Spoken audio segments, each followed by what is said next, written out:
Good morning అండి అందరికీ. మీరు ఎప్పటినుంచి పూజ చేయడం గుర్తుందండి బాగానే చిన్నప్పుడు? నాకైతే మటుకు ఫిఫ్త్ క్లాస్ నుంచి ఇంక పూజ చేయడం అలవాటనమాట.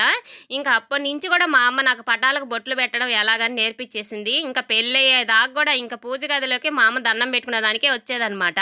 ఇంక పూజ గదిలో ఇంక పటాలకైతే చక్కగా ఇంక బొట్లన్నీ బెట్టేసి, పేపర్లు వేసి, ఇంక పటాలు బెట్టి మాకు మారేడు చెట్టుందండి తోటలో.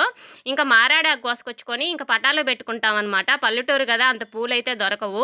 ఇంక పూలున్నప్పుడు పూలు పెట్టేదాన్ని. పూలు లేకుంటే ఇంక మారేడాకు ఇంక స్నానం చేసిపోయి తోటలోకి నిమ్మ తోట అనమాట. చెట్టుకి మారేడాకు కోసుకొచ్చి, ఇంక పటాలన్నిటికి చక్కగా మారేడాకు పెట్టి, ఇంక దీపారాధన చేస్తే మా నాన్న స్నానం చేసి సాయంత్రం దేవుడి రూమ్‌లోకి ఎళ్ళంగానే ఆ యమ్మి చూడు ఎంత బాగా చేసిందో పటాల కాడ నీకసల వచ్చా? నువ్వసలు దాని దగ్గరికి పోతావా నువ్వు అనైతే మా అమ్మని అరుస్తూ ఉండేవాడు.